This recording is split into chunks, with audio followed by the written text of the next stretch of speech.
sci-fi, the unexplainable, paranormal, conspiracies, and much more. Starring your host and co-host, Jenny Nicasio, Sean Kelly, and Jason Sledgehammer I. Petro. Brought to you by UPRN Network. Now for your host, Jenny Nicasio.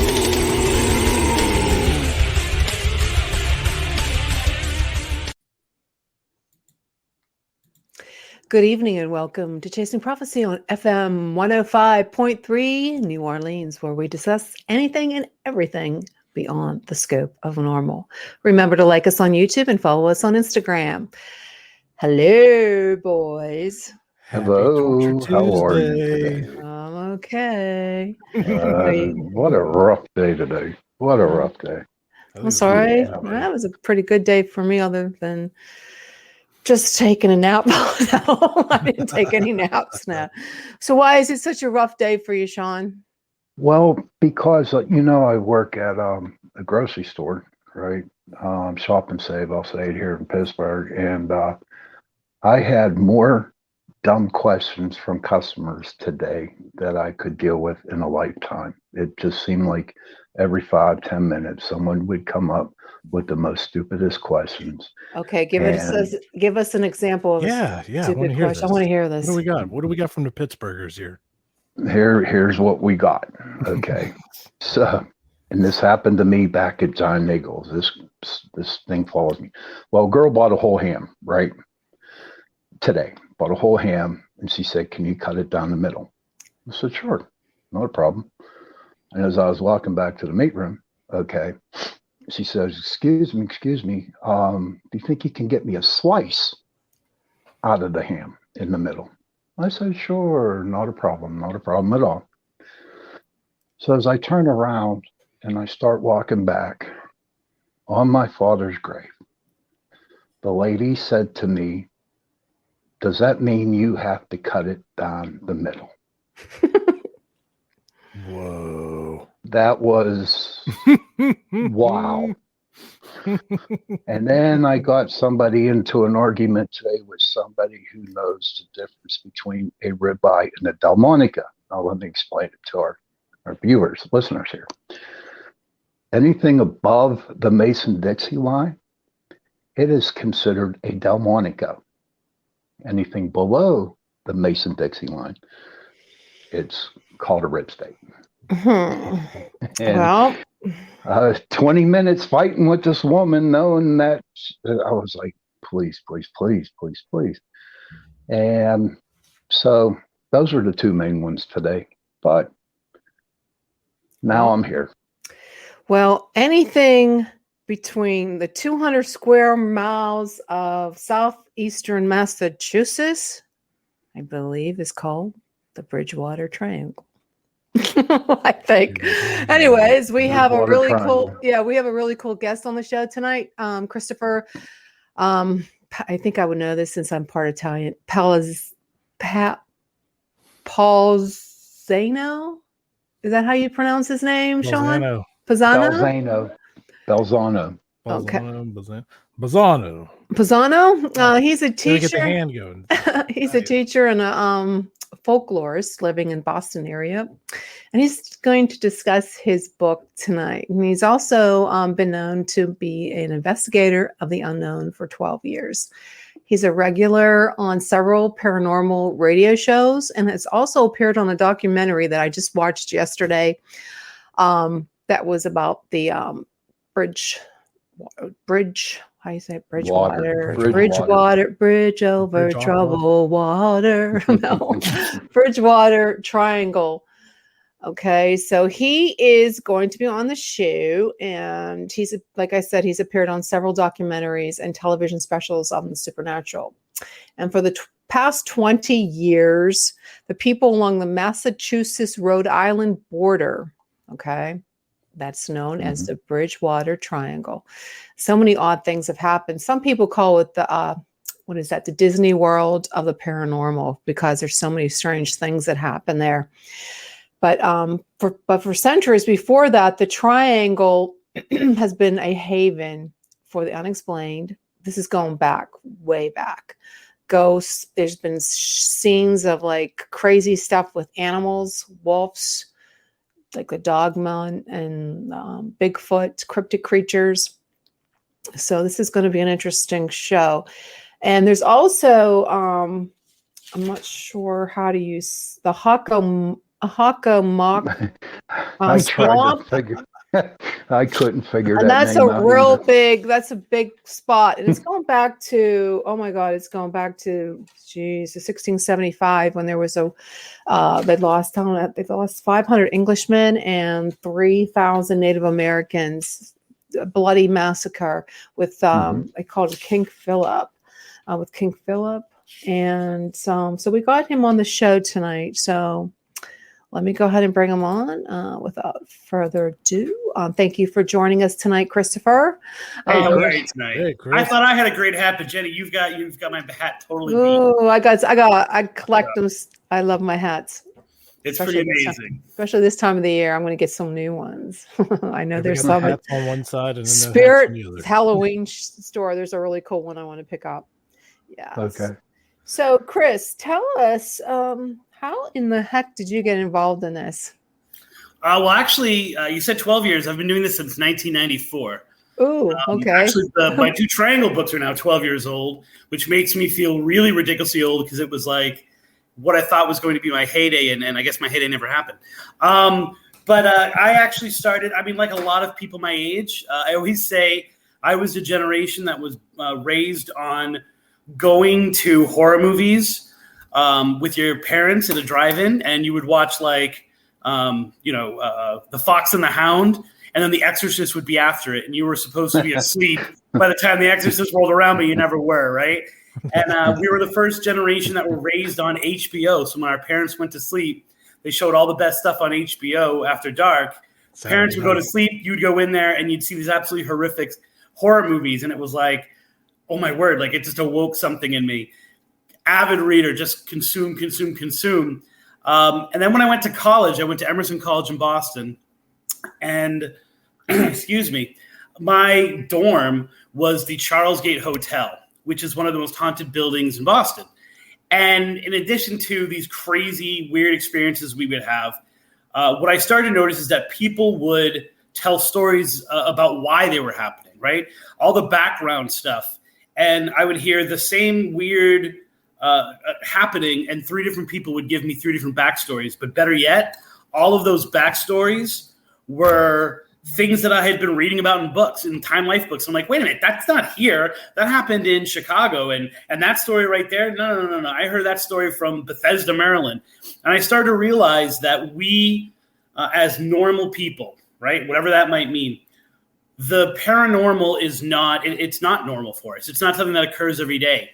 And when it does happen, and it does happen, we have to process it through some kind of filter. And we process that through folklore, through stories that we know, that are familiar to us, that we can fall back on. And we all kind of know, whether they're campfire stories or whether they're these classic ones that have fairy tales that have kind of changed over time. We hear them, we believe them because we want to make sense of the experience. And so I started documenting not only hauntings, but the stories that revolve around them. And that was my first kind of experience, was my website, Massachusetts Paranormal Crossroads, at that intersection between a true haunting and the stories that evolve around it. And since then, happened to be, once again, old guy here, the internet was kind of just waking up. I was one of the first websites to focus just on the state of Massachusetts. And things just kind of went from there. Cool. By the way, not in Massachusetts anymore. Unfortunately, I've lived down here in Florida for about 13 years now. Wow. I am comfortably far enough away from the triangle, although it still seems to get its fingers on me all the time. What part of Florida are you located in? I live in Southwest Florida, so if you know Florida, outside Fort Myers. Okay, I was just down there a couple weeks ago for the first time in my life, and we started off at like Jacksonville, Miami, Key West, Ocala, and stuff like that. It was nice down there. I really liked it. Actually, the book that I'm working on right now is focused on the Ocala, because the Ocala is the Bridgewater Triangle. It is the Freetown State Forest of Florida, and it actually dwarfs the crazy things that go on in the Freetown State Forest. Nice. While I was there, I did pick up a book. I I gotta start reading it. It's like the haunted histories of places in Florida and everything, so I'm really excited, being that I was down there for the first time. I'm excited to, check all that out. And while you're at it, you're going to get my new book, which is Haunted Florida Love Stories, I hope. All right. Oh, really? All right. Plug. I think you might as well plug things in the beginning. So if people get bored of me and turn you guys off, I've at least got like the book sale in. Okay. So what got you really interested in the triangle?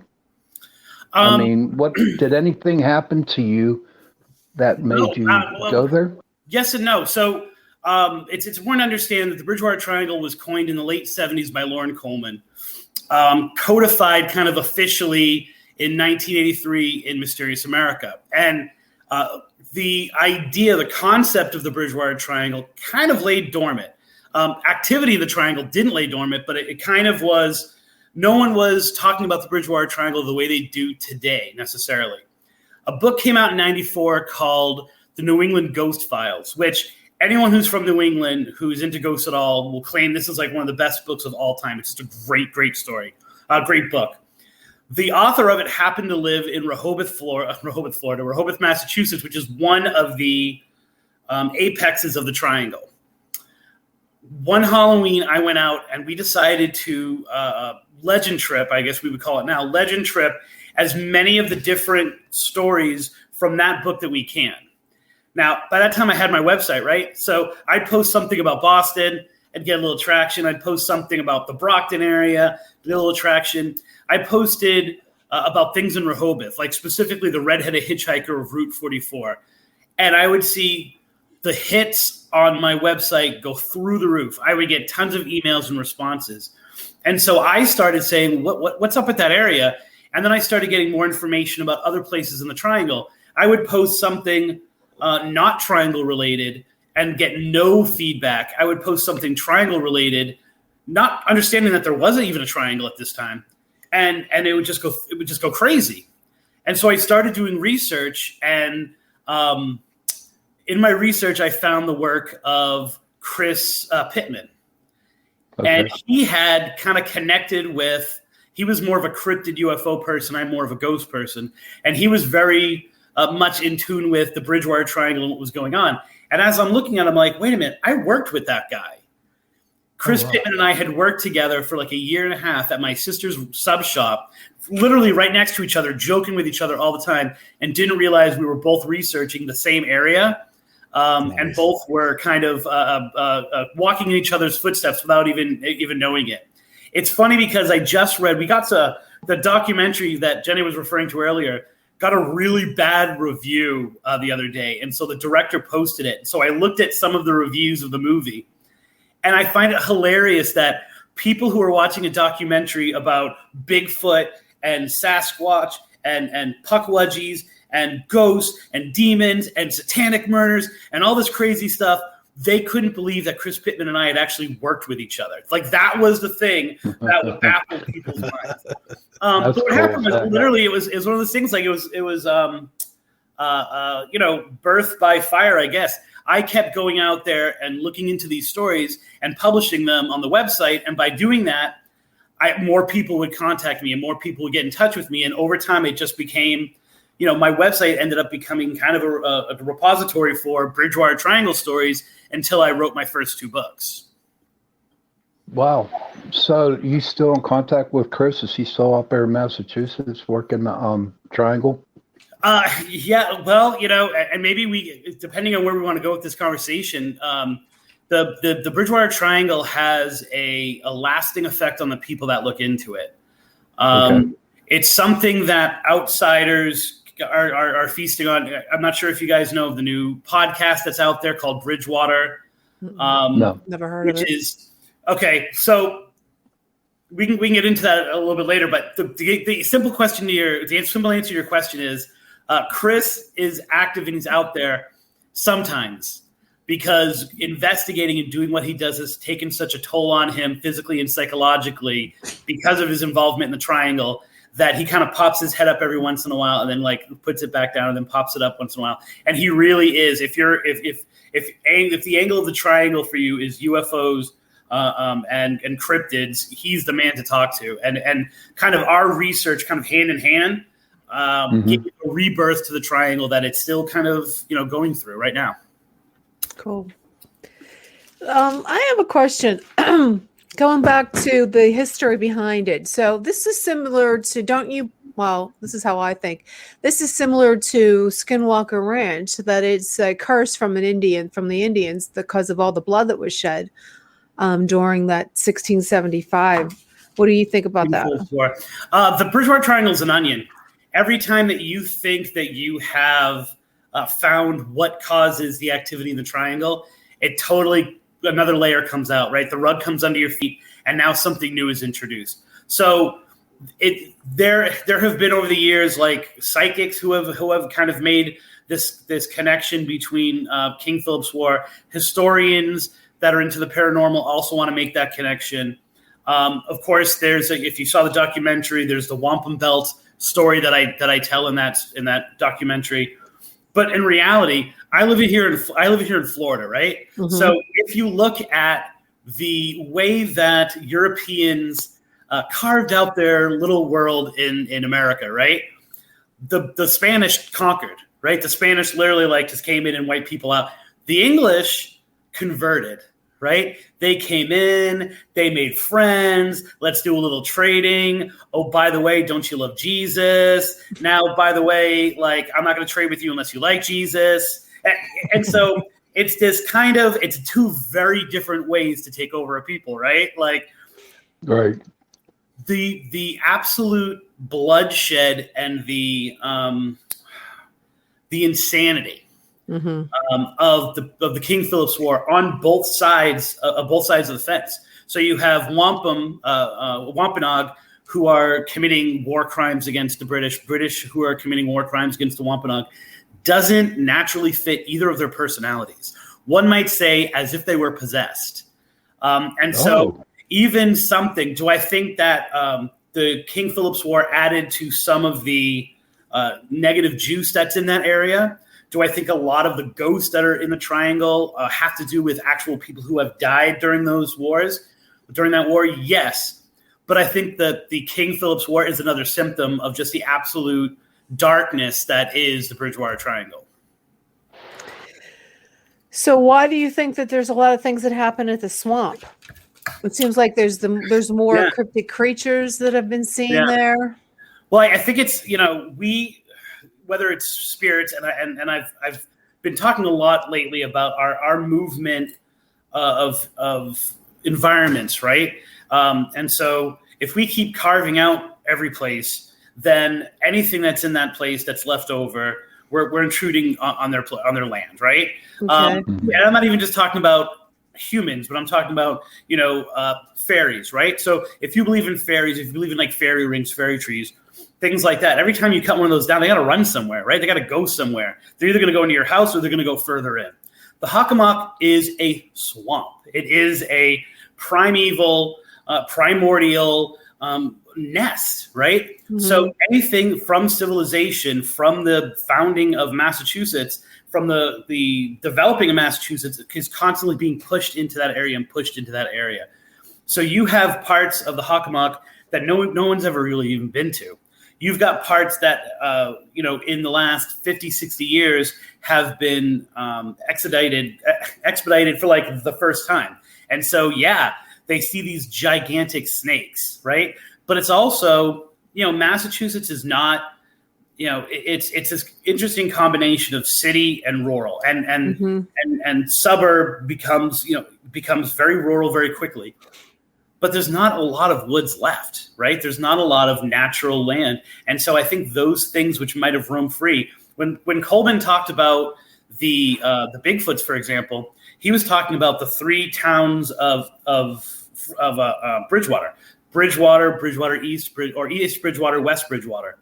Even those places are now more developed than they were when Coleman was there, which is why there's even more activity happening in the Hockomock. So I think when you take that, and then you also take in the potential idea of, are there places where these portals, where these kind of splits in, whether it's our universe or a multiverse, happen, places like the Hockomock Swamp and the Freetown State Forest are prime locations because they're still unsettled. There's still so much land that is not dug into, where in other places there isn't. Well, how do you explain all these unusual occurrences? Sean, you agree with me, don't you think that it's so similar to Skinwalker Ranch? And Yes, It does yes, sound like very it, yeah. much so. Yes. and Jason, you agree too? Yeah, something that was on my mind for a second is Chris was saying, like, down in Florida around the Ocala, you're referring to the forest as like a triangle area there. What is it about the triangle? It's fascinating because you have the Bridgewater Triangle, the Bermuda Triangle, and you have the one in New Mexico that Andy Orn like talked about. Is there something like, what is it about a triangle? Is it all this crazy activity? I think it's just think of relationships, right? One person experiencing something, or one place having weird stuff happens. That's alone, right? Two, it's a coincidence. Three, you now have a triangulation, like literally a triangulation, right? That's what it means. In other words, you now have between this spot, and this spot, stuff happen. So I think we naturally want to create these triangles across the world, right? So if we start, I'm here. They say they have a Tampa triangle. It's the weakest triangle I've ever heard of whatsoever. It's like it's like three towns that are right next to each other that all have creepy crap happening, right? Like it's not. But what I always say is this, and this is where the connection to Skinwalker, Titans, the connection to definitely like the Bennington Triangle, which is in Vermont. The other one you were talking about is that you can look at. It's not just that stories happen within the triangle; it's that triangle stories happen within the triangle. Oh. So the classic example I always give is two people are in a bar. They get into an argument. Person one shoots person two. 30 years later, person two's ghost appears and come into my bar. I'll tell you all about it and have a beer, and I'll tell you about the ghost, and maybe some weird stuff happens. In other words, there's a backstory, right? Mm-hmm. And there's something that can engage. Triangle stories are not like that. Most of the triangle stories only lead to more questions. They defy. Now, of course, we have our big, like the Hockomock. It's a huge place. I have never heard a ghost story from the Hockomock Swamp whatsoever, right? But you hear these unusual cryptid stories and UFO stories in that area. But then you go like a little bit further away, same kind of environment. And I'm not going to name towns, but like if you go like 50 miles to the west, same kind of environment, maybe not quite as swampy, and nothing happens, right? Or you look at a story. One of my favorite stories that's in my first book, Dark Woods, is called "The Witch of the Woods." Okay. The Witch of the Woods is one of those stories where an entire neighborhood of kids were all experiencing the same horrific dreams and nighttime visitations, right? All of these tween, I guess we would call them tween now, tween boys were all having these dreams where a witch was sexually assaulting them, right? Or like climbing into bed with them. They would have dreams where they would be walking in the woods and come upon her house. The person who contacted me initially about it said that he was so jealous when he got to the house and found out she had a husband. In his dream, this 12-year-old killed her husband, right? Nice. And there were even reports from the neighborhood, like one kid in the neighborhood, the mom busted down the door and found him physically struggling with something that she couldn't see. None of the boys ever talked about it. None of them ever said what they were experiencing, never shared the dream until a few years later when they all started kind of confirming it, right? That's a triangle story. Who the hell is this woman in the woods? She's untraceable. It doesn't make sense. Her foundation there is a foundation of a house back there that this guy showed me to as an adult, right? And it was standing there, and it was very interesting. It was one of the most profound moments in my paranormal world to have this guy standing at this foundation from something that had traumatized him for his entire youth. The reason he went to college outside of Massachusetts and ditched his family and kind of never came back to the house was because this was so horrific. And he's standing there at this foundation and he's crying, right? A grown man, and he's crying. And I see him finally kind of like getting over it and kind of taking a deep breath and then walking away. And his life has been kind of positive since then. That triangle story. Okay. How far is the witch story to Salem? How far? Well, if you belong to my family who believe Massachusetts ends at 495, the loop that surrounds it, it's ridiculously far. It's another world. One is Salem is kind of near New Hampshire. Mm-hmm. So like here, and then Freetown is over here near Rhode Island. So they're on opposite ends of the state. Okay. So wouldn't any be connection to anything over there with the witches? No. And there was never anything. He called her a witch because she physically looked like what he thought of as a witch. She never did anything in particular that was witchy in his in that world. She just looked like a witch. Yeah, like that stereotypical like hag. Old woman, long hair. She was wearing a black hat. It seemed. But the interesting about that is the interesting part about that is that when I was writing Dark Woods, the subtitle of the book, even though my publisher got it wrong on the cover, is Cults, Crime, and the Paranormal in the Freetown State Forest. And it was an exploration of, it started with a question of, is the same thing in Freetown, which is, in my opinion, the heart of the triangle, not just because my book's about it, is the same thing that's causing all of these weird paranormal occurrences and these weird supernatural occurrences. Also the reason why it seems to be a haven for murder and unusual crimes, and all throughout the triangle, higher levels of mental health disorder, higher levels of teen suicide. The Bridgewater State Hospital, which is a mental health facility, skyrocket in terms of suicides that are committed at that mental health facility compared to anywhere else in the country, are the same things that cause the paranormal parts of things, causing these, I guess we would call them social things or sociological problems that we're having. Yeah. And in doing that, I looked at some crimes, like some crimes that were really kind of big headlines, murders that were big headlines within Freetown, and the existence, 100% existence of some kind of cult in the Freetown State Forest. In doing that, I was tracking small little crimes that were kind of supportive of the big cult, right? Mm-hmm. So Alan Alves, who I quote extensively in the book, who you might have seen in the documentary, always says, if you see the cult, you're not really seeing the cult, because the true big, conceptually like moving big things never lets the left hand know what the right hand is doing. So someone does what they're doing and they don't realize that they're working for a bigger picture.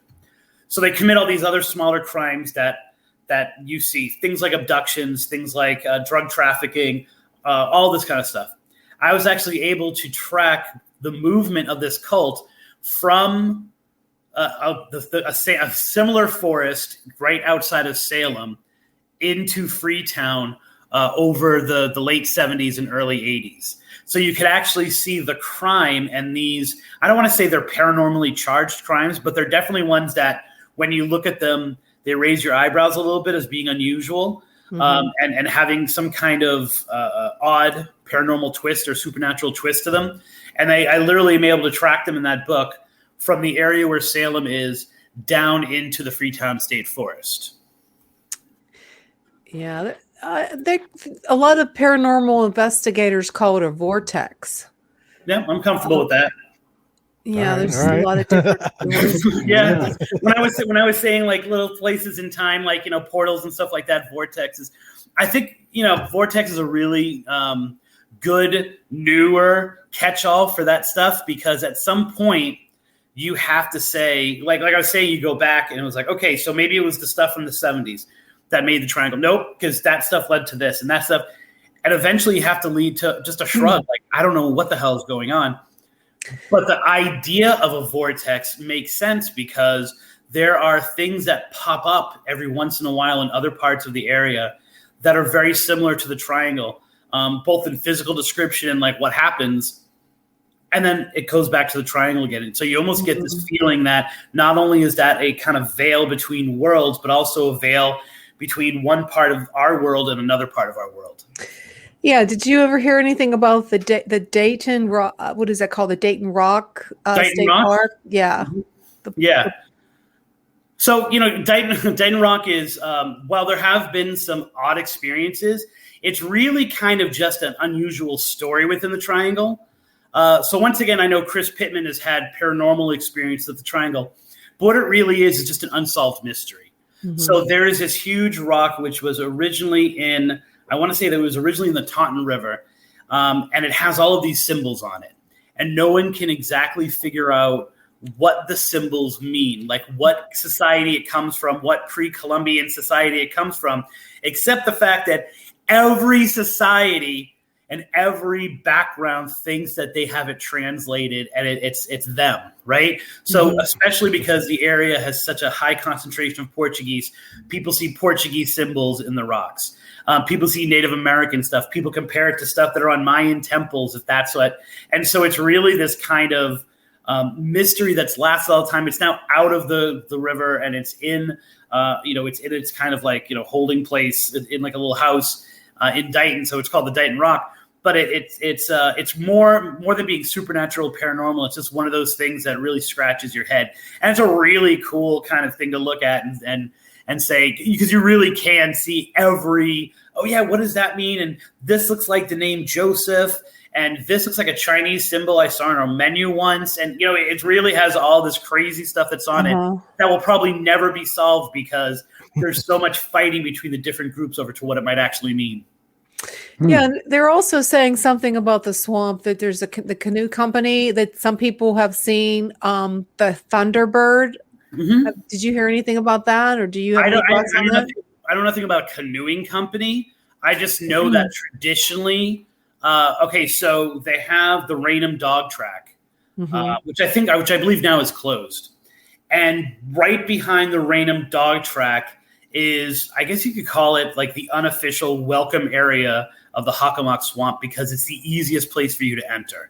Right? It's actually just rocks and says "Do not enter," and you just walk all over the sand and you're there, right? But in that area in particular, there have been sightings like over the dog track and over the woods of the dog track of these gigantic pterodactyl type birds, right? And people just can't explain it by the mere size of them. Like they actually think they're like low flying jets, like going like up, up this way. I mean, they're really these unexplained things. I haven't heard of too many Thunderbird kind of sightings in like the last 20 years. I don't know if that's because they've started doing more construction with that area of the triangle as a focal point. Like they're trying to rerun a train through that part. Yeah, which the track was originally laid and then it was kind of abandoned. And so now they're trying to relay it to, go from essentially the triangle to the Boston area. That's also the same area where they've seen there used to be a lot of demon dog or these gigantic red-eyed dogs. Yeah, scary. And I think that if people went further into the triangle, further into the Hockomock Swamp, they would experience a lot more of that. I think the reason why there's such a high concentration is because it literally is here is gambling, and here is the craziest place in the earth. Like it's right up against the swamp. Wow. So there are a lot of people there, so therefore there are a lot of witnesses in that area. What I find fascinating is the Dalton State Hospital, that they said that there were some people that they've had some satanic. Can't say that right. Cults, satanic cults. Yeah, that they said they did it. They actually did the ceremonies in the state hospital. So this is another good example, like what makes the triangle, right? So now, if we're talking 2021, if someone were to come, first of all, if someone were to come to me with triangle stuff, I'd push them off to Chris Pittman or another great person named Andy Lake out in that area, because they're boots on the ground. But before like the publishing of my book, before kind of some of the documentary was made and things like that, people were approaching me with stories, not saying here's a triangle story, but rather saying I'm having these weird experiences. So the Taunton State Hospital which depending on who you are, is impossible to ever get into, or I can frequently get in there. Everyone says they can frequently get in there, and I in my time there, I was never able to get in. But my first teaching job, I'm a teacher. Okay. My first teaching job was in a juvenile delinquent step-down program, right? So these were kids who had committed pretty harsh crimes, who were going from a secure lockup to like a 2-year program to put them back into society, right? A ton of my kids, probably a third of my kids, went through Taunton because Massachusetts it's the original green state, right? They recycle everything. So you have mental health facilities who became tuberculosis hospitals, who became juvenile detention facilities, who became, all this other stuff. And so there's all this energy upon energy upon energy upon energy. Mm-hmm. I talked to over my 5 years working at this jail, essentially, I talked to over 24 people who did not know each other, right? So we're talking teenagers, criminals, but teenagers who would tell me stories of waking up at night and dark men staring at them from the corner of the room. Right? Oh, wow. Many of them, so I'm asking like physical descriptions, but you got to keep in mind, this is like 1999, right? 2000, things like Venom. Some of them described him as looking like Venom because that's what they could produce. Some of them said it was, like right now they would say maybe like, a Slender Man type situation or something like that. They had no vocabulary for it. And I would see these kids who had committed rape. They had committed physical assaults. And they would be almost in tears describing their experiences of being in the room, being able to move. So it's not a night terror, right? Mm-hmm. Move. And the thing just watching them tilting his head, watching it like go running to the thing, watching figures like that just walk up and down. So I started a little research, and it just happened to be all of these people, once I published about it, started coming out of the woodwork telling me about it, right? And the story goes, and once again, I had kids literally in the most hardcore sections of the suburbs of Boston who were heavily deep into gangs, stay in jail for an additional 2 months rather than go into the basement of Taunton State Hospital. They were that intimidated by it. And the story goes that early on in the days of the hospital, there was a cult that was attached to it. And what would happen is they would bring the most warped out patients, and they would put them through these rituals in the basement. In the basement, I can't say if it's still to this day, but in the basement up until like the turn of this century, those symbols, there were still unexplained symbols on the wall, burn marks on the ground. And I actually spoke to one man who went down into the basement, and as he hit the last step, he had what can best be described as a time slip. And he sat there feeling the heat from all of these torches, seeing these people in robes chanting, seeing all of this kind of like these little screams going on and muffled screams. And then he kind of went back and he hit the back of the step with his foot, and everything just kind of disappeared, And so that is kind of the legacy of Taunton State Hospital. Like many of the mental health facilities, and I don't know, where are you guys from? Like, what states are you guys in? Pennsylvania? Pennsylvania. So I don't know if you guys had been in like the early 2000s, there were a rash of fires in mental health facilities that were being converted, most of them being converted into condos in Massachusetts. So the infamous Danvers State Hospital, which is like the inspiration for the Marston building in Salem's Lot, that burnt. Parts of Taunton burned. Foxborough State Hospital, which is also in the Triangle, burned. Like all these different places had these mysterious fires that were happening. I'm not sure if you guys experienced that, in your neck of the woods, but it was just this really crazy coincidence that seemed to connect these weird experiences that were happening there. For the audience, if you have any questions for Chris, I put a link in the chat. You can go ahead and hit the link. Make sure you only hit the audio portion of it, and you can ask if you have any questions or comments for Chris. Chris, I wanted to tell you, I don't know if you know that in 1760, there was it was the very first UFO documented UFO report in that area. It was directly over the Bridgewater Triangle. It was in then in 1908, local papers reported on another UFO sighting, and then in 1968 there were several witnesses to a large orb floating in the area. And did you know that this was a hot spot for UFOs too? Well, I didn't know it when I first started out, but definitely, as I'm getting into that research, because Chris and I were working on so many different things that overlapped each other, right? So people say to me, well, they automatically assume that you're into UFOs, you're into Bigfoot, and I'm like, well, sometimes you can't avoid it, right? Mm-hmm. Because it's the same question of like, is this uprise in teen suicide connected to the ghost? Well, is that also connected to the reason why there's so many UFO sightings in that area? Now, some of those can be explained because there are kind of like bases in that area. So there's a lot of black helicopters.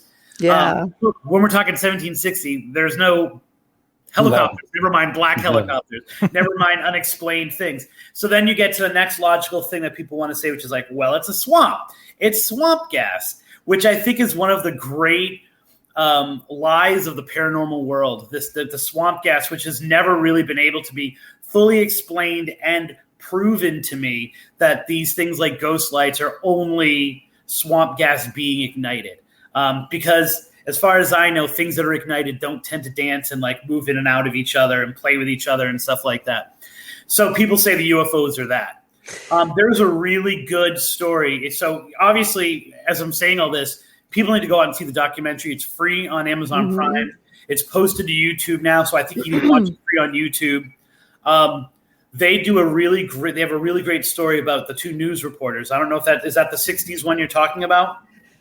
I don't recall that. So there's a really good story in that documentary told about two news reporters who see a UFO in the triangle, and it's so credible because it's two people who have the 1968. Yeah, was it in 1968? I can't remember the 1970. Yeah.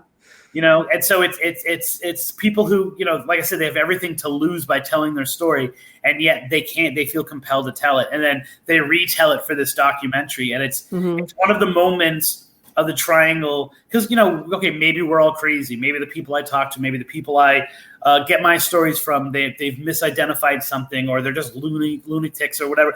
Like, these are two people who are literally coming back from a story that they, that have just reported on, that see it, that talk about it at the time, and their story has been consistent through the years, and they're still willing to talk about it, despite the fact that everyone thinks they're a loon, or everyone thinks that they're, that there's something wrong with them for saying this. Yeah. There's so many different stories, and it goes back to that the Indians cursed the land, just going back to like the Skinwalker. It seems like Indians and a lot of different where there was like Bushy Run battlefield, a lot of people think that the land was cursed too, and just anywhere there's Indians, I believe, and it goes back to poltergeists and all those stories about the land is built, or the houses or the developments were built on a Indian burial ground. And it seems like probably they did curse the land. I think that the interesting thing, and this goes hand in hand with what I was talking about with the King Philip's War, whereas I don't think it's a good enough explanation for the triangle. And here's the other part of that. Freetown.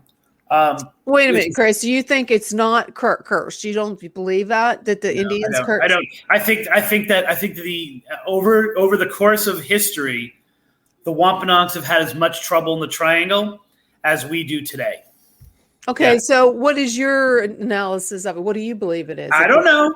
That's what I'm saying. Like, every time you think you can explain it, it gets explained away. What I was going to say is the word Hockomock, and I find it amazing you were able to say Hockomock but couldn't say Balzano. That was amazing. The Hockomock means place where spirits dwell, right? Like, in other words, they knew that as a place where weird things were going on. Freetown, they didn't want it, right? They would never go there except for one time during the summer seasons when the settlers, when Plymouth Colony were like, we want this huge part of land. They're like, yeah, sure, take it. We hate it. It's haunted. So even before the settlers got here. Then you talk about the Wampanoag, who are in the triangle. Right before the settlers got here, there was a disease like a flu-type epidemic that wiped out only the areas within the triangle, right? And the Wampanoag lost a third of their population, whereas the tribes that were around them, which they regularly traded with, were almost unharmed. So there are things that were happening to the Native Americans before we got here, before King Philip's War. Now, do I think that this is the palette, right? And and curses are kind of drawn on it as well. So, for example, I'm a firm believer that the wampum belt is a real story. I believe that the wampum belt needs to be returned for there to be some level of normalcy. However, I think it has a lot to do with, and if you are a practitioner of witchcraft, from anywhere along the spectrum of that, there are certain places, certain times of the year, where your spells are amped up. And I think that goes for curses as well. And so therefore, I think things that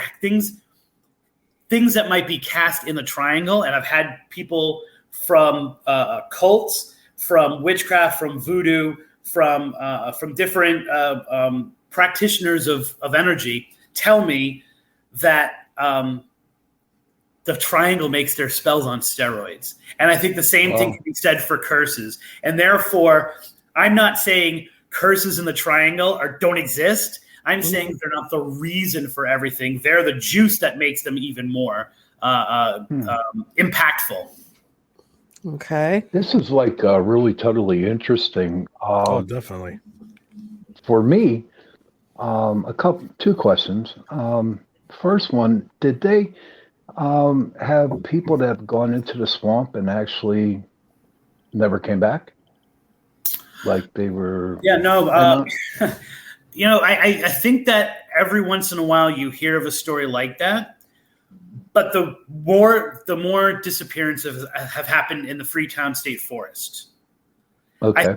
I know this sounds crazy. I think you can't get lost in the Hockomock because you can't get into the Hockomock, right? Like you're never too far away from someplace where I just can't go any further. Whereas the Freetown State Forest, there's all these trails and then the trail ends. And it's like, wait a minute, I'm seeing something kind of over in that area. It's only slightly off the trail. I won't get lost. And so you have lost hikers. But what you also have is where Freetown is, it's in close proximity to Boston, to Brockton, to Providence, Rhode Island, to the Cape, like Cape Cod. And so people commit crimes other places, and it ends at the Freetown State Forest. Oh, okay. It's a dumping ground then, right? Right. They abduct someone from Plymouth, and they dump the body in Freetown. And so what you have are a lot of cases of disappearing people that end at the Freetown State Forest. And you'll have police tell you, there's no way we're ever going to solve some of these cases. We're never going to find these bodies. The most haunted place in the Freetown State Forest is this place known as the Assonet Ledge. And the quarry that's there is so far down and so cold that divers can't find stuff. It's so dark. They go down there. No, I don't know if in modern times, like in the last 10, 15 years, they've tried it. I haven't heard of them doing it. But people know that bodies have been dumped there. Snitches have told people, they dumped him in the quarry. They dumped him in the quarry. And they can't find the bodies because it's so deep and dark and cold. So there are a lot of question marks. Stuff happens in a place like Fall River or New Bedford, which are pretty hard cities.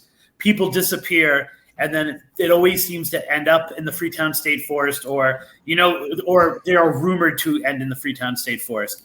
That combined with the fact that people get lost there every single year, because it goes from not very thick to confusing to everything looking the same very quickly. So there are more disappearances in the Fall River Freetown State Forest than there are in the Hockomock. Only because I think people can't go into the Hockomock. Okay. It looks like you have a question from Carrie. Carrie, go ahead and ask your question or comment. I am wondering if because of the time of year, the idea that the veil is thinner this time of year until All Saints Day. Mm-hmm. Do you think that is why there are more sightings, for lack of a better term, of paranormal type activity? Are you talking about just in general or in the triangle? In the triangles and in general, but both. Actually. So I would say there are not many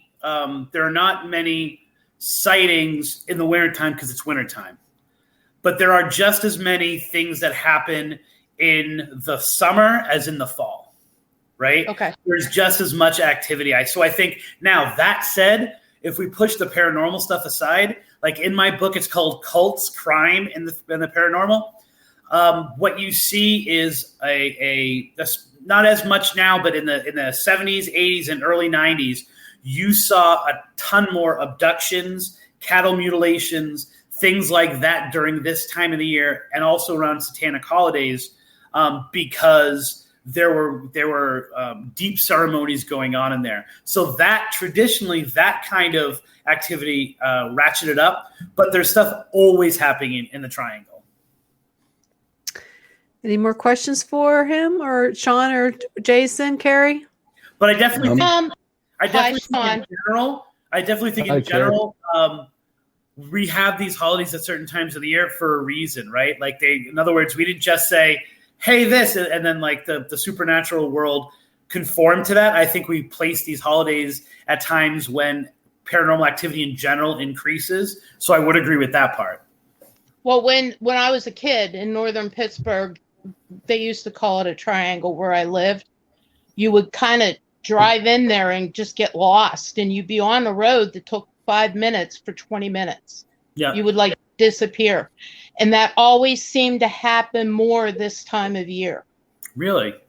Now, I was talking about Ocala. I don't know if you caught the beginning of the show, but I was talking about the crazy experiences here in the Ocala forest.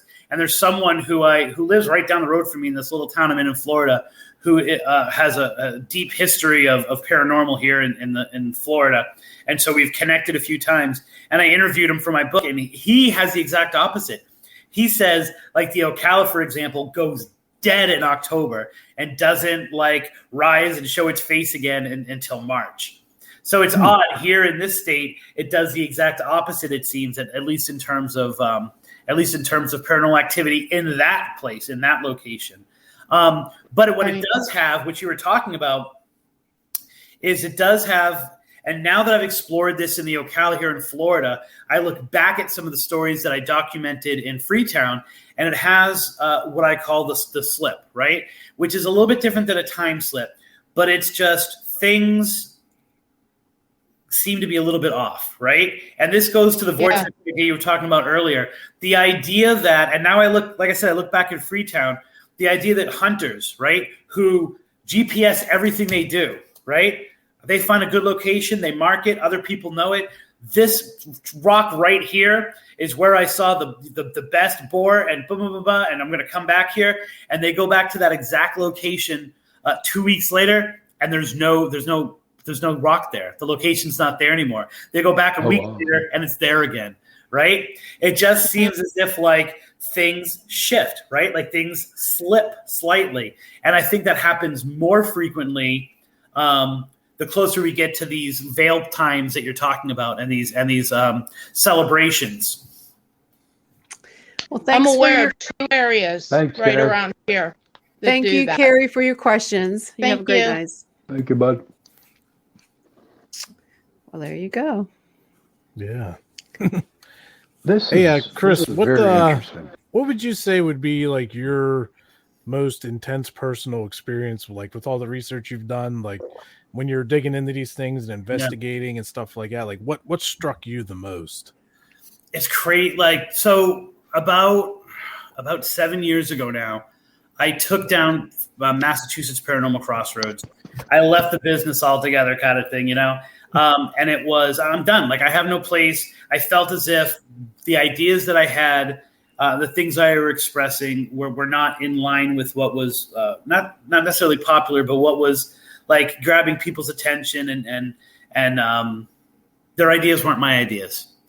And so I came back about 5 years ago. I'm coming up on my 5th year anniversary, deciding to put the investigator to sleep completely and to revisit so much of what I used to do as a legend tripper, right? Okay. So as someone who focuses on experience over evidence, and I don't give a crap whether people don't believe that something happened at some place, because to a folklorist and to a legend tripper, it only matters that people think stuff happens there, right? And so therefore your personal experience is your personal experience. And just because I can't produce something doesn't mean that a place doesn't have a rich haunted history and that something didn't happen to me, more importantly. Since I've done that, which I feel purified what I do to some degree, like kind of crystallized my intent, I've had more profound experiences than I ever have. So one of the ones that touches my heart desperately, right, is that there's this, so in Tampa, everyone knows Tampa, there's this place called Fort DeSoto. And way too long to get into the entire story of Fort DeSoto. But we went there initially because there was a story of a ghost fisherman, right? A guy who fishes right before you get to Fort DeSoto, who tries to pick up hot chicks, right? And so we were talking about it the other night. I still on my show. We still have some remnants here on the board. We tried to get Tinder to sponsor that episode of the show, So we essentially, my partner at the time, absolutely beautiful woman, we're like, we're gonna get you hooked up with a ghost. Like we promoted it that way, and it was really fun, right? And nothing, spoilers. She didn't get a date. So we were doing more research into Fort DeSoto. We discovered that this was a place of great tragedy. So we went from this like let's hook up to really discovering the place had just a cloud over it, right? Just a lot of tragedy. And what happened essentially was, it's in freaking Florida, right? Like no one wanted to go to this base. Everyone got sick when they went there. They never shot their guns in defense, right? Only to practice. And eventually they're like, we have all this land, we have all this building. We're going to turn into a quarantine. So anyone coming into Tampa would have to go to Fort DeSoto to quarantine if people thought they were sick. Then when yellow fever broke out, the entire place became a yellow fever quarantine, right? And so all of these people died having to do with that. Right? The most intimidating, scary bridge I've ever been on, the Skyway Bridge. If you've ever been to Florida, I don't know if you went over it when you were in Florida. It connects what we'll call the mainland to like St. Pete. It's the most intimidating bridge I've ever been on. And it got hit, and all these people died, and they were taken to Fort DeSoto, which was right across the water, and they were laid out in the hospital that remained from the quarantines, and that was the mortuary for all these people who died there. Oh, geez. Oh, wow. So one story kind of stuck with me, and this story is actually in Haunted Love, because Florida Haunted Love Stories is also about the love of a mother and her children, the love of something that you do that forces you to come back after you're dead to do it. This woman had 6 children, and she, the way the buildings worked were depending on the level of sickness, you were in certain buildings. So someone who was a little bit sick wasn't exposed to someone who was really sick and got it worse. And that was their logic at the time, right? And so 3 of her kids were in the building with her, and 3 of them weren't. And she used to sneak out of her building, and she used to bang on the wall. And one of her sons used to bounce a ball off the wall so that so she would hit the wall, he would bounce the ball off of it. And so her children died without her being able to see them. Right. Oh, and then because of the quarantine area, she got shuffled. I love the fact that you guys don't think that this is just a legend, that you think this is true. That's amazing. I love you guys. Right. So we love you too. So we went there, and we were at the foundation of the hospital, and my partner at the time, she just like our angle used to be, she was the one who would ask all the questions, and I would be the one to I was the authority or like the expert or whatever you want to say, and that was our dynamic. And then we would go out, and all the stuff would happen to her because she's so sensitive, right? Mm-hmm. So we were sitting there, and she had a tape recorder, and we would always document everything with video, pictures, and audio, primarily to get records of everything. But then also, our deal was if you plug it into the car stereo on the way home and you don't hear an EVP, you don't go searching for it. You know what I'm saying? Like, because we don't care about evidence, but if it's so obvious, like, we embrace it. So she's at the building, and she's just, what her method was just having conversation. And so she's walking around the foundation. I'm in a different part. I'm a few buildings over. She's walking around the foundations, and she says to the spirit, I'm a mother too. I have 3 children. I know your pain. Like, I know what you experience. I know. I can sympathize with you. I know it. I know your pain. And on the way home, when we listened back to that spot, it was so loud to not even need to be turned up. You hear a voice go, no, you don't. Oh, jeez. I'd love to hear that. We used to jokingly say it was the EVP that ended the show. Until she actually did leave the show, and so then it wasn't funny anymore. But it was that moment where it's not scary, it's not creepy, it's a little bit creepy. Yeah, it's creepy.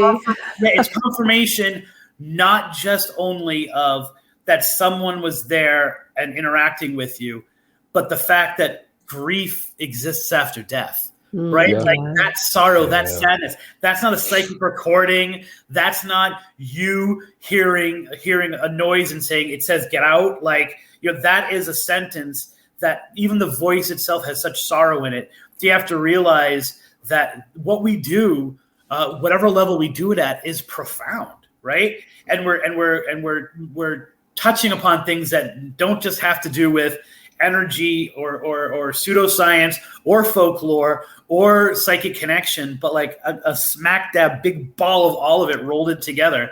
And so it was one of those moments that every time I think about it, even today, I have to like take a step back and be in awe of what we do sometimes. Definitely. Definitely. Oh, wow. Jason. Jason. Jason. A lot of great stuff. Definitely. I know. It's in terms of my own experience in the Triangle. If people want to, after they finish the show, Google when Pukwudgies attack. That was probably one of the most intense experiences I've ever had in the Triangle. What? When Pukwudgies attack. Pudgewudgies. What are they? Pukwudgies. What are they? Oh, wow. All right. Okay. So how much time do we have? So Go for it. Pukwudgies are, think of them as a troll, right? Think of them as a troll in Wampanoag culture. And if people want to conceptualize Wampanoag, think like Squanto. Think like the people who met with the Pilgrims that very first Thanksgiving, met them like when they landed in Plymouth Rock, all that stuff. That's the tribe we're talking about. They are an element of their folklore, which, like the other stories I was telling you, people were telling me their experiences and asking me to understand, like trying to understand what's happening to them. What are these things that we're seeing?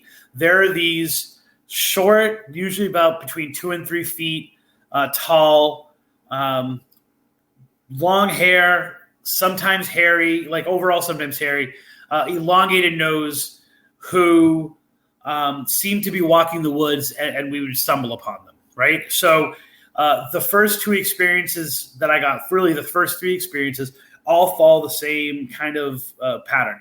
And the pattern is this. They're in the Freetown State Forest. All 3 of these happen in the Freetown State Forest. But I've documented dozens of these in that area, and then also different parts of the United States. They see this creature. They stumble upon it in the woods. They kind of do a double take, and the thing is gone, right? Mm-hmm. And they wonder, what was that? That's kind of, if you Jenny, you watch the documentary, the infamous "E Want You" experience. People sometimes debate whether or not that's a Pukwudgie experience in the documentary, which I would say yes, because there are different species of Pukwudgies, if you will. That's a crazy name. Twist is who would even think of Pudge? The twist is this, right? If you want, I'll tell you where the name comes from afterwards. So right. The twist is this, right? All three of those experiences, all three of them said they were someplace different days later. And when pressed, they all said 3 days, but that could just be a folklore thing happening in the back of their mind. All three of them saw the Pukwudgie again on their at their house, right, or on their turf. One of them woke up to find the Pukwudgie at the foot of their bed, and there was just a staring contest for about a minute, and then there was a noise. She looked back, and it was gone. The second one saw the Pukwudgie. They were waiting for their girlfriend in a car in a parking lot, and the Pukwudgie was just in their rearview mirror watching him, right? And when he looked back, it was actually gone. The third, the woman, once again, Salem's Lot, the woman looked out her window to see the Pukwudgie pressed up against her window. She was asleep on the second floor. Oh, wow. Can you imagine waking up to that? All three of them used almost the exact same terminology when describing the experience, or what they were getting was, I got the sense he was telling me to not go back into the woods, and that if I did, he knew where I lived. Okay. Okay. Those were the initial three reports I got. And so when I began this research, so now my Pukwudgie research, we're talking 1999, 2000 maybe, there were no references to Pukwudgies anywhere on the internet. They were, except for... They were in a book called The Good Giants and the Bad Pukwudgies. And a guy by the name of Joe Citro referenced Pukwudgies when he was talking about the Dover Demon case. I'm not sure if you guys are familiar with the Dover Demon case. No. It's a cryptid case from the 1970s that Lauren Coleman, same guy for the Triangle, happened to be like in the town as it was happening. So it's very well documented. You guys should look that up a little bit later. But he says the Dover Demon is not a Pukwudgie, and I'm like, and I'm friends with Joe Citro. I'm like, boy, you can't throw something out like that and then like not back. What the hell's a Pukwudgie? Yeah, really. So finally, using this kid's book, it's literally a kid's book. I was able to use references in there to go back to an older book of folklore, which then led me back to even older folklore and discover that these were something that the Wampanoag had dealt with for hundreds of years in their own society. They were kind of like your typical small creature, in whether it's a leprechaun, whether it's a gremlin, they're tricksters, right? They do bad stuff. They're held responsible for anything that goes wrong. That is the worst picture of a Pukwudgie. No, it fits the description. No, right. And so they and then at some point they turn evil, right? They go from just being jerks to actually kidnapping babies, to burning villages, to we were talking about disappearances early. They were held responsible for disappeared Wampanoag who walked into the woods and never seen again. They were told that they were taken off by, they were captured by Pukwudgies. I've been able to track the Pukwudgie name to different tribes across the country and into Canada. Obviously, every culture has Pukwudgies in them. They're just called different things. The reason I think why Pukwudgies, other than my brilliant writing, I think the reason why Pukwudgies have caught on and have kind of like become this thing on the internet now is because they're called Pukwudgies and it sounds funny. Yeah. But the name, what I discovered, I went to Indiana, and Indiana is not only the crossroads of America. Hundreds of years ago, it was a meeting ground for all of these different tribes because it aligned with the mounds that you guys have in Pennsylvania. That is an even worse picture of a Pukwudgie. They were aligned with the mounds. They were all this stuff, and it all centralized on Indiana. And in this park that I was able to go to in Indiana, I was speaking to one of the rangers who happens to have a master's degree in the study of these mounds and their connection to folklore. And their tribes from all across North America would come to Indiana to bury their most sacred dead, right? That's the reason why you hear all these famous Native Americans and stories. They don't have any graves because their most sacred dead were brought to Indiana and they were buried in these burial mounds, which aligned with lunar cycles and solar cycles and all this stuff that's way beyond me to completely understand. And they didn't have a common language, right? So you'd have all these different tribes. It would be like going into the UN and having no one speak anything other than their native language. But they would talk about these stories. And the word Pukwudgie, which was an Algonquin word, so it comes from the Northeast, caught on with now you guys are just messing me with these pictures. I'm not talking. And so the word caught on, and it became this umbrella term for little creature that messes with us. And so when I say there are different breeds of them, now the interesting thing about Pukwudgies, and the other reason why I think, and you guys are giving great examples of this in the art that you're showing, it's such, we talked about earlier, right? That like we latch onto things that are familiar to us. Small little creature uses ghost lights, which they call taipaiwunkas, to their advantage to draw people. All of these are things we've heard from other kinds of folklore. And so part of the reason why Pukwudgies have shot off is that you can take your imagination and what you think of, and you can put it onto the Pukwudgie in the same way that they were blaming everything on the Pukwudgie 500 years ago. We can put our ideas of what it is. There's no stories, there's no lore, there's nothing in the lore or modern day experiences that describe them as having claws and big teeth and like vicious, right? And yet so much of the artwork has that in it because we romanticize it and we kind of put our fears and our excitement into it. Isn't it sort of like the children's story where the wild things are? Well, if you mean in that it's all in his imagination, what does creatures look like? I'm with you. Well, I'm a teacher. It's funny because I actually used that book to teach my 7th grade students how to read analytically. So we did that book last week. Mm-hmm. Those things are huge. Well, they look sort of like them. I mean.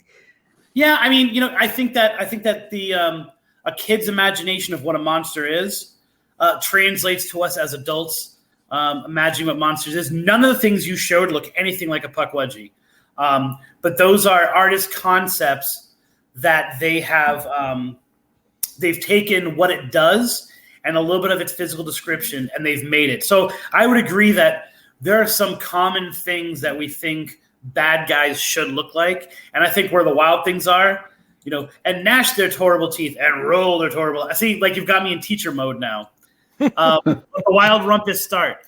I think that's a really good picture of what we think monsters should be, and I think the thing about Pukwudgies now on the internet, especially, is that they're what we think they look like. But none of those things that you showed actually are. And these Pukwudgies, they're small, and there was a it was a story. It was a television, like a movie, and these little, like it looked like a little native little guy about this high was attacking this woman with his little sword. Yeah, I think that's a Trilogy of Terror. Yes. Yeah. No, these are like the size of small children. They're 3 feet tall. Okay, you know what I'm saying? Like. Well, yeah. Are they little alien people? Now, it's funny you should say that because this goes back to our alien discussion. It goes back to our cryptid discussion. A lot of this stuff is the filter that we have, right? So go back to Chris Pittman, where Chris Pittman at the Asana Ledge sees UFO sightings. I see ghost lights and taipaiwunkas, right? The lights, they rise from the ground. You know what I'm saying? Like, so it's not a confusion. It's what we see. I have had more than one person who, for years, thought they had been abducted by an alien from their bedroom. Read my descriptions and hear some of my stories and read some of my stories about Pukwudgies and say, I think it was a Pukwudgie in my room that night. And I think, like, it showed me something else. And now that I think about it, I can remember that I saw something days before in the woods. You know what I'm saying? So I don't. Once again, like so much of this stuff, there really is no definitive answer. Are they cryptids? Are they? Do you put them in ghouls? Are they supernatural? Are they paranormal? Like they kind of cross everything, which is why so much can get added onto them. I just want to make a little quick thank you to our second hour sponsor, Carnation. A shout out to you guys. Thank you. This is a great way to start your morning, and it's coming up baking time. Don't forget to get your Carnation milk to make those great pumpkin rolls. Okay, guys? Thanks again, Carnation, for sponsoring our second hour. Thank you. You're going to love it in a minute. Pumpkin rolls. I don't know. This, seriously, before I was saying, this is like really totally interesting. And I was talking to Russ and Jason about doing a road trip out there. Yeah. So where would you recommend would be the best? Yeah. What do you recommend us? Because seriously, I do want to go out there because it is so fascinating when I read some of it. So where would we go? I think the two safest, say question mark, and easiest places to get public access to are the Freetown State Forest and Rehoboth, Massachusetts. In Rehoboth, Massachusetts, you can see the Haunted Horbine School. You can see the Shade Factory Pond. You can see, and you can look for the Red-Headed Hitchhiker. You can see the Red-Headed Hitchhiker. I want to hear about the Red-Headed Hitchhiker of Route 44. You can see the I can't believe I'm The Rock. I can't believe I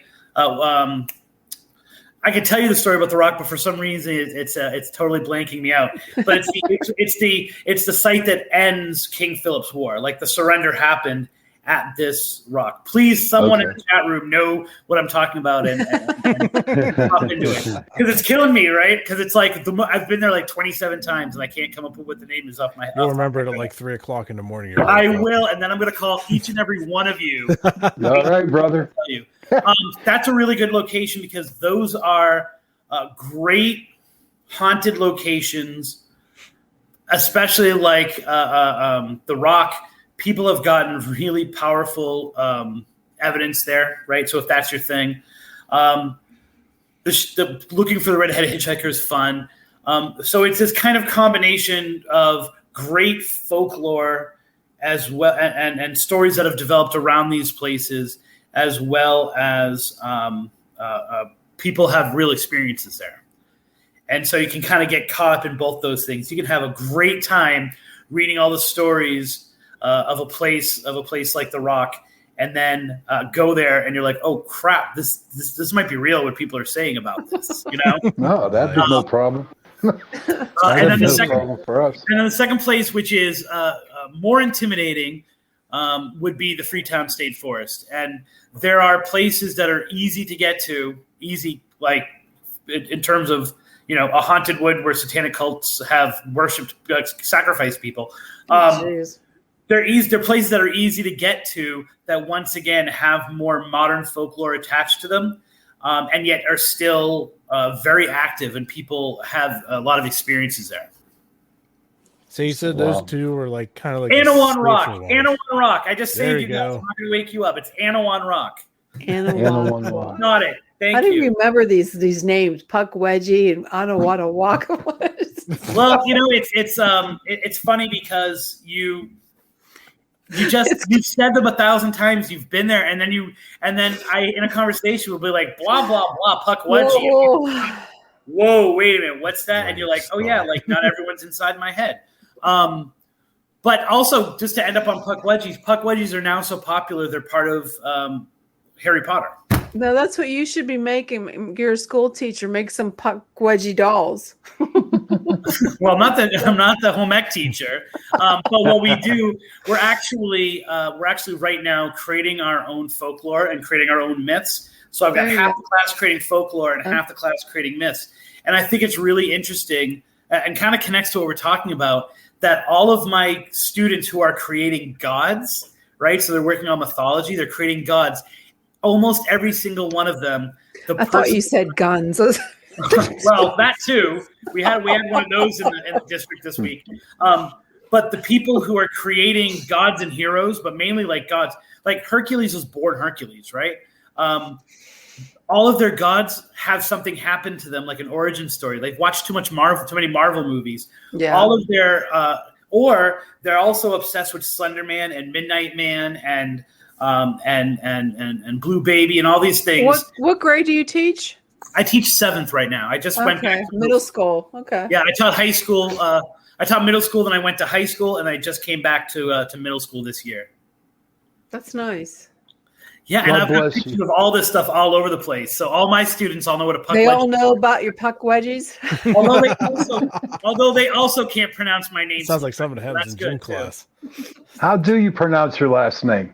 All right, so it's Balls, right? Balls. Don't be scared of the balls. It's Balls. Balzano.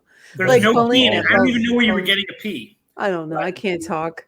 Balzano. Okay. Because I teach middle school, and it's like, I always have to, like the first day of class, I always say, don't call me Balzano, right? It's like, it's okay. It's balls. Like, embrace the balls. It's fine. And then the last out, and then no one, the rest of the year makes fun of my names or like, any, like, I have the big balls, or anything like that. So I diffuse it the first day of class. I always get to laugh. And I tell everyone else, like, just embrace the balls. It's okay. It's Balzano. Do you have any like trips that you're going to be planning on going to get more stuff for your books? Because I know you'll probably end up writing a couple more. Do you just come up with it in your mind, or do you go to places and think of the story there? What happened with the Ocala is I went to this small town, and I think Pennsylvania is a lot like this, right? You've got these big places that everyone knows, and then you've got 1,000 little towns that no one has ever heard of, right? And in Florida, you have the coast, and then you have not the coast, right? So what I always say, Central Florida to me is not Disneyland this way. Central Florida is this, right? And that is just filled with town after town after town after town that was populated for 50 years, and then for reasons unknown, but usually because of the railroads and resources died up, like it just became a ghost town. So there's a lot of places in Florida that have a weird, creepy feel that are completely abandoned, things like that. And so I was in this small little town right on the edge of the Ocala called Astor. And I was wondering why, like, I didn't even have a book out yet. And this library was coming to ask me to talk to, and I'm like, all right, whatever. I got there.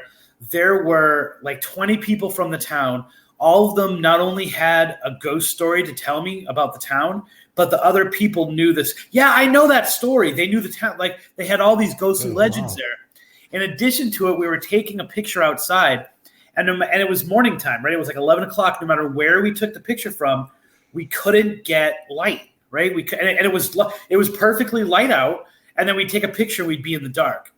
And as we were talking to each other, we kept hearing echoes. We were literally right next to each other, and our voices were echoing just back and forth. And I'm like, something's going on here. Like waves, sound waves, radio waves, audio waves. They're not traveling the same way the way they do in normal places. Something weird is going on.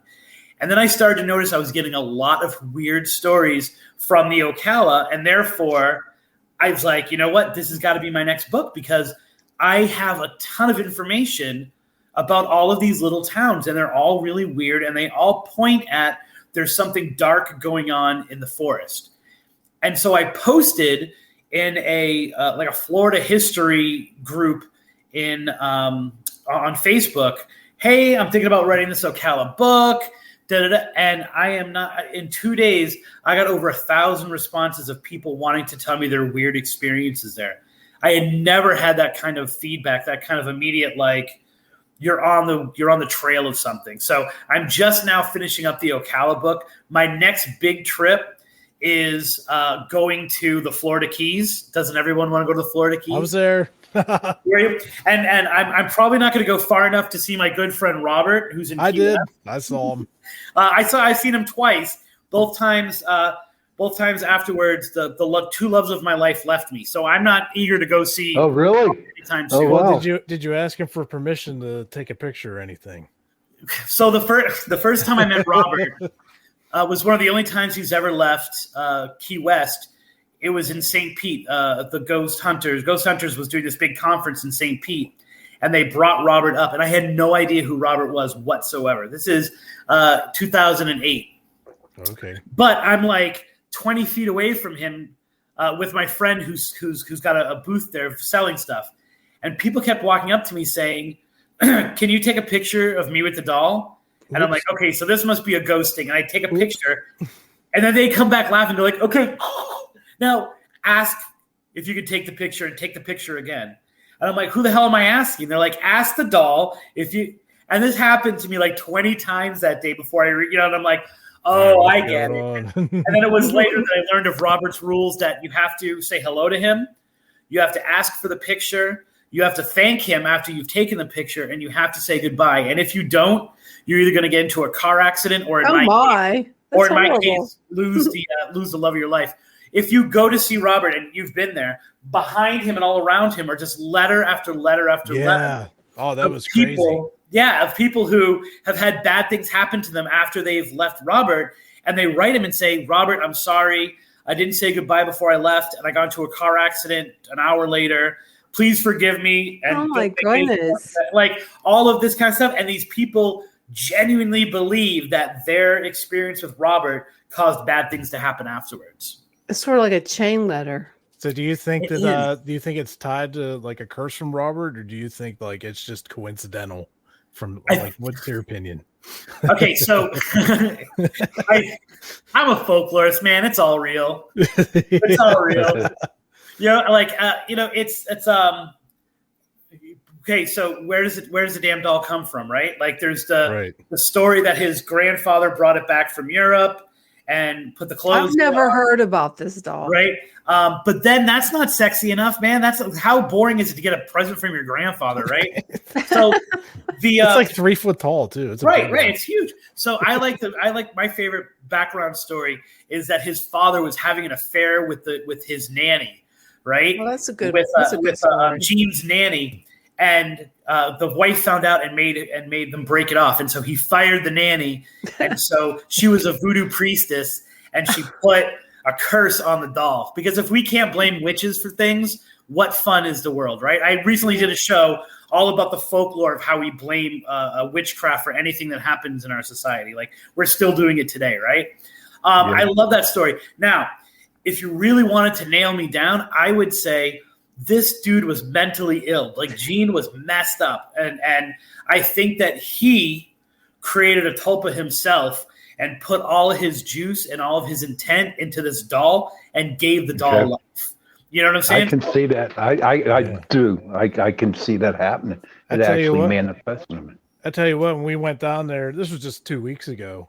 And I was like, I really want to go to this fort and, see Robert the doll and everything.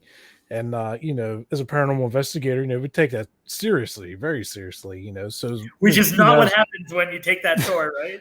Right. But I was, I was taking pictures and everything, and I was making sure that I didn't get him in any pictures before I got to his exhibit and I could ask him for permission. Yeah. So we did the whole hello, Robert, asked for permission to take his picture, thanked him, and then we left a donation, for the fort and everything. I mean, so far, I think he left me alone, but I only took one picture too.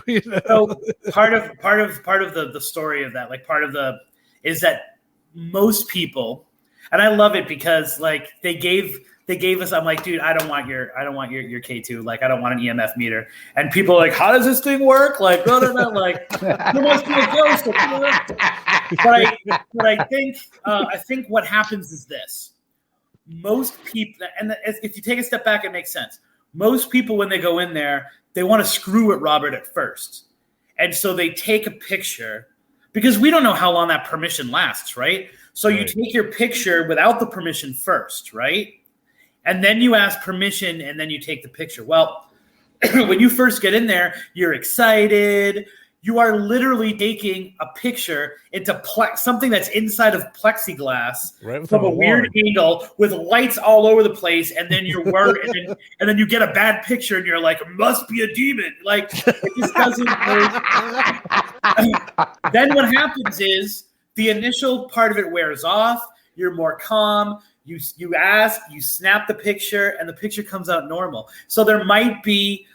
So I am definitely a fan of the lore of Robert. and like everything that story says, except for I don't really believe in the voodoo priestess, but like the rest of that stuff and putting his psychic juice into the doll, I am a total believer in.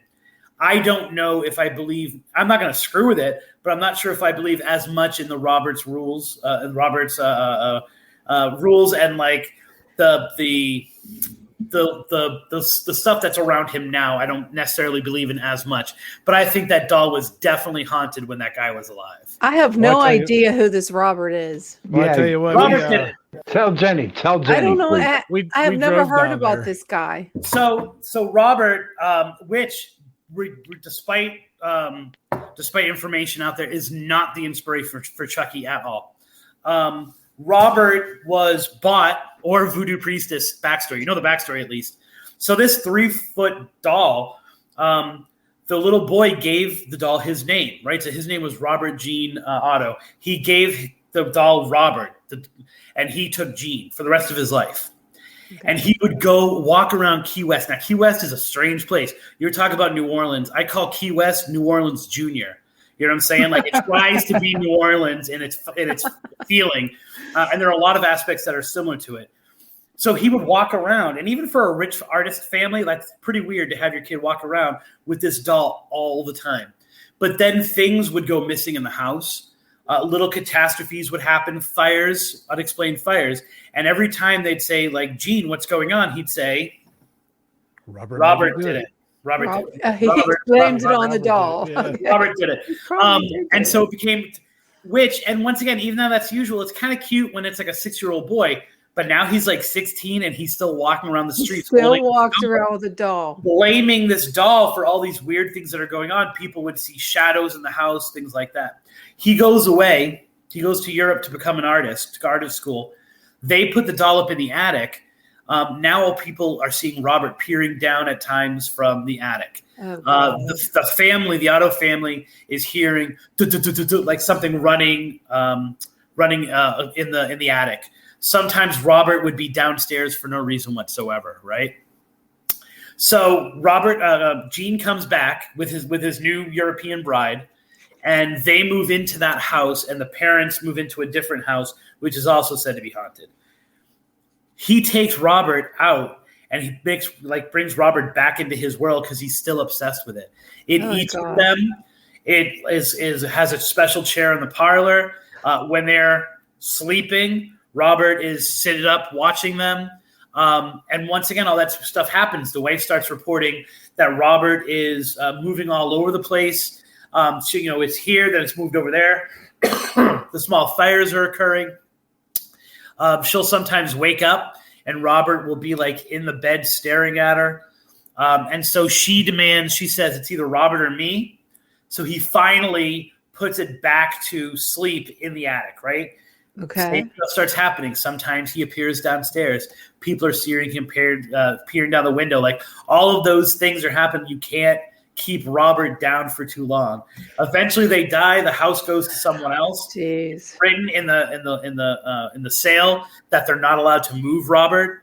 And once again, the news people who move in have all these weird fires that happen. They see this shadow like running throughout the house. The doll sometimes will be downstairs, even though the attic is locked.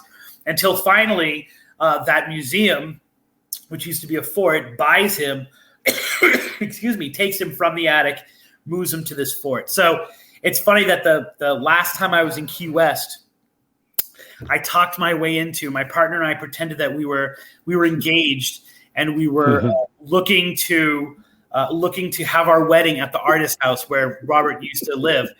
And just so that we could get this guy talking with us, right? And and then we're like, hey, isn't this where wasn't there like some weird doll that was here or something like that? And the guy's like, oh yeah, no. Until finally he's like, nope, you can't go up there. It's an insurance thing. I'm like, all right, dude, just like take the camera and get a picture of the attic for you. And he's like, finally after hours, he's like, do you guys just want to go up there? I'm like, yes, that's why we're here. I might have written a book about Florida love, but I ain't getting married to her.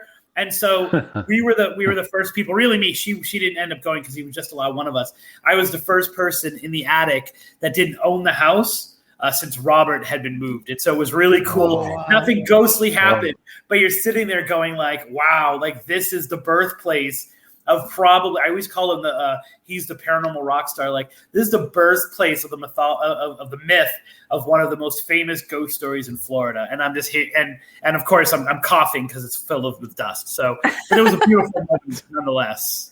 I tell you what, man, when I took his picture, like when I was in that room, the exhibit and everything was fine. But when I went to go take his picture, like I just had like the worst case of chills like I've ever experienced. Explain to me. So when you go see this little doll, they have roles. He's big. Oh, this big doll. They have roles that you can do because if you don't, you'll die or you get So cursed. Yeah. when you enter the room, when you enter the primary room, you have to say hello because that's only polite anyway, right? Yeah. You have to say hello to the doll. You have to ask to take Robert's picture. You have to thank Robert once you've taken the picture. And then you have to say goodbye to him when you leave. Or you have to say thank you for letting me come visit you. One or the other. Either way, it's lady's choice. And if you don't do those things, people believe bad things happen to you. Wow. I don't think I'd want to go see him. Yeah, seeing some of those letters that were there, it was really crazy to see. Like people were like, "Oh, I unwillingly by accident, got him in the background on a picture," and then just chaos ensued shortly after. Oh my god! Yeah. And my thing was, we drove down there, so it was 21 hours down or whatever. It's like, well, I don't want to take any chances. Yeah, like I believe it enough that I'm going to say thank you, brother. I love you before I go. Right? I don't think I'd want to talk to him.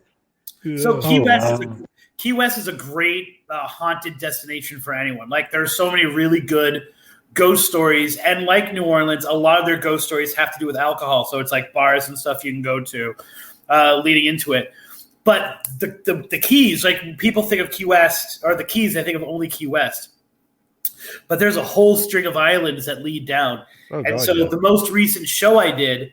What I was talking about was the hurricane of 1935, which essentially wiped out over 500 people in the Keys, specifically in one area of the Keys. And there are all of these haunted legends that are attached to that really horrific time in history, and which is only like a 3-day period. And I want to go to all of them. So like that's my really big tour.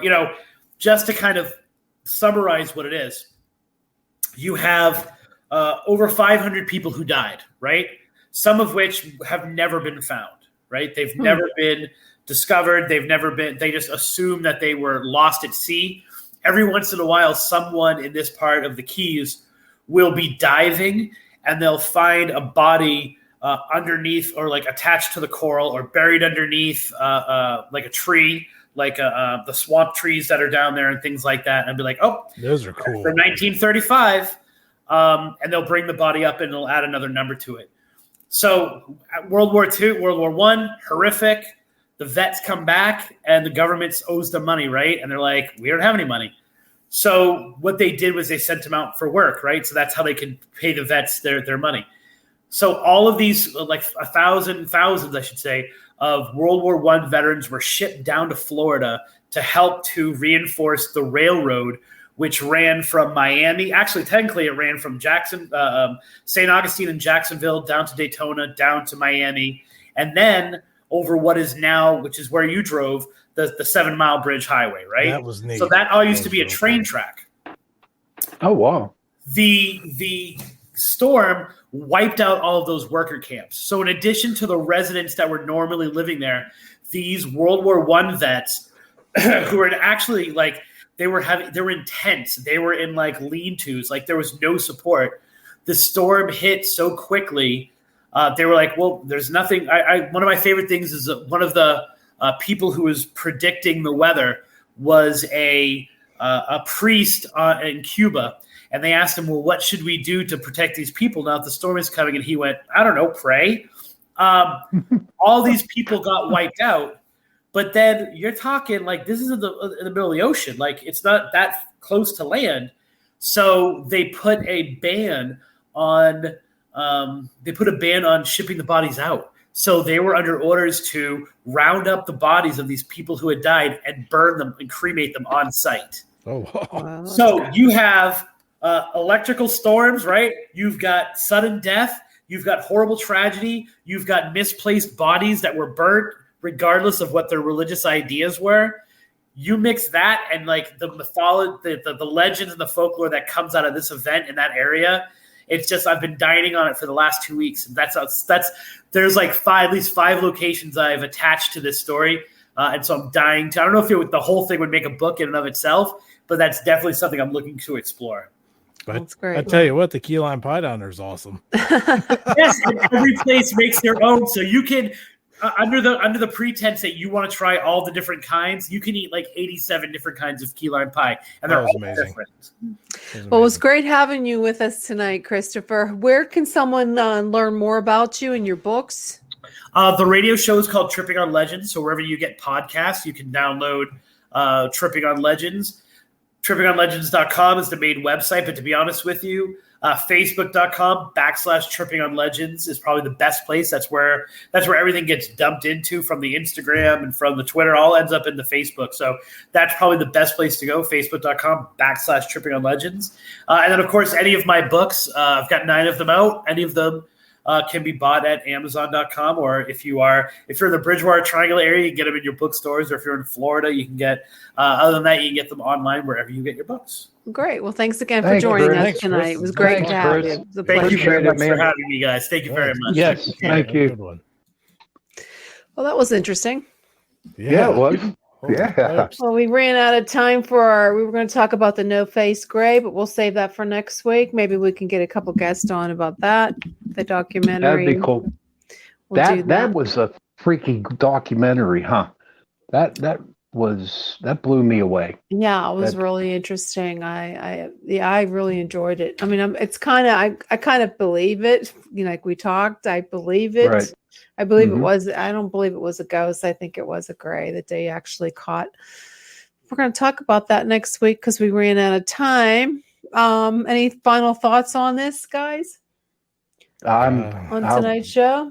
That was a good one. I'm just impressed. Very informational and very, very. You know, if anybody local's not busy this weekend, you know, we'll be up at the Bigfoot UFO Paranormal barbecue up in Dayton, Pennsylvania. And what are you going to talk about?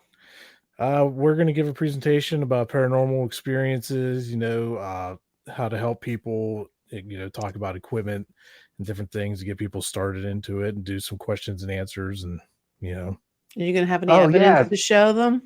Yeah. I got 2 computers. I got to get everything down to one big flash drive and get all that ready. And what we're planning on doing too is when we're on stage, we're going to dance, Facebook Live it. We're going to dance together, I can do yes. We're going to Facebook Live. We are. That's cool. I like to watch it. Yeah, we'll have to send you what time we're. I like to see. I want to see you do the 2-step.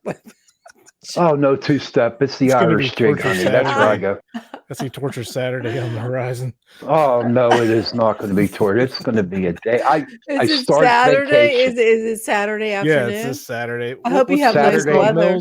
What was the? I can't think of the name of the campground it's at now. All of a sudden. How far away is it from Pittsburgh? It's like an hour and a half. So it's right in. Yeah, it's about an hour for me. Yeah. Did you ever hear of Vandergrift? Yes. Okay, it's not about a half hour from Vandergrift. So we'll post it on the Facebook page. Yeah, I want to watch your presentation. Oh boy. Oh no, that'd be fun. See, I could see that. I would be upset if you didn't. Yeah, and then we're gonna. So that's what we'll do, Jason. We'll 2-step on the freaking stage. Yeah, just for 2-step together and talk about ghosts. Yeah, we'll pretend like we're dancing with ghosts. Yeah, how about that? I'm gonna go to the Renaissance Festival. I'm gonna wear a bustier and. Oh wow, that's cool. You can eat a turkey leg. Is that the one in New Stanton? Yeah, I'm gonna find myself. I want to find myself a pirate. There you go. That'd be good. Take pictures. Are you going to get a turkey leg? Are you going to have a turkey leg? I'm for not that? really into the turkey legs. Yeah, No? it's healthy. It's turkey. Nah, what do I get there? I don't even know. Do we even get food? Well, they got that Kettle road corn. construction right there. Ugh, what a nightmare. Kettle corn. Yes, kettle corn is delicious. Then I'm gonna go Friday night. I'm gonna go to they have a Penn Township festival. I'm gonna do that Friday night and Saturday night because they have bands and stuff. Yeah. That's great. Come up to the barbecue. Yeah, come up on there. Saturday. Dayton, Pennsylvania. Yeah, or come investigate with us on Friday. Oh, sure. Yeah. Where are you investigating? We have a private investigation. Where? Yep. In Vandergrift. Yeah. Are you having an investigation there and you're going to go back on Saturday to Vandergrift? Yeah, we're just going to get a hotel. I'm confused. Yeah, that's a lot of driving. No, we have a private investigation on Friday in Vandergrift. And then we're just going to stay up there. And then because we have to be there at 10 o'clock in the morning on Saturday. And it's an all-day event. You know, so we're not sure what time we'll be speaking, but looking forward to it. That sounds like fun. Too. Yeah. Maybe you'll see Bigfoot. Barbecue and ghosts and Bigfoot. Okay. We're going to look for UFOs too, Jenny. We are. Yeah. Yeah. We're going to look for UFOs and Bigfoot. We're going to investigate it. I got my roll of aluminum foil. Seriously, there's a lot of UFO sightings. Again, I can't wait till they come. I'm going to say, come pick me up. Take me out of here. I can't stand it anymore. Seriously, I hate it here. I just wish that the aliens would come down and blow us up. Be careful what you wish for. Be careful what you wish for, honey. Oh yeah, I would like to get. I would love it. As long as how do we all know that they're friendly? You know, they might. Well, they are. They're not. They're we friendly. Don't know that for sure. They're not really friendly. They're just they're like Ashtar. The commander. Ashtar command. Pick me up, Ashtar. They'll be experimenting on you without any anesthesia. Oh, Ashtar. How about she was so funny. He's so handsome. Yes. Ashtar is so handsome with his long blonde hair and blue eyes. Yeah. Oh my God. Jason, you weren't on for that show, buddy. No. That was a wild one. That just blew me away. This woman actually. Who did that? Who said that? Who wrote that? Oh man. Who wrote that in the chat? Was that Joe? Ashtar Command, yeah. Okay. There's a lot All of I know is that was a creepy show. Ashtar Command. Nice. Well, I actually enjoyed it because I was watching Amazon Prime and it was telling you how you can communicate with these people and you sit and you go into a deep meditation and you can start communicating with them like whatever. Come to me, Ashtar. Sleepy. Well, I listen to meditation to put me to sleep. As soon as I go, I put on all kind of weird stuff. Last night I listened to campfire, like crackling fire. Did it work? The only thing was it was so bright in my room. My dog Ava didn't like it. So I had to flip the phone. No, Ava sleeps with me. She's so funny. The dog weighs 90 pounds. Oh boy. And she flips her legs up. You know how dogs do, they have their legs up in the air. Yeah. I was laughing my ass off because she was on top of me. I couldn't move. She took up half the bed. You enjoyed every second of it. I love my dog. Yeah, I love sleeping with her. I'd rather sleep with my dog than a man. Sorry, I do. I love my dog. He's just more guys. They just hit you in the nose, but she does too. Oh man! And she snores. Her feet are huge. She's more cuddable. She's soft and furry. And she snores really loud. Bestiality. Ew. Who wrote that? Who wrote that? Is that Joe? That's disgusting. Was it Joe or Augie? No, it's from Paranormal. So it must be Joe. Oops, okay. It's a little Joe. No, that's sickening. Don't go there, my dog.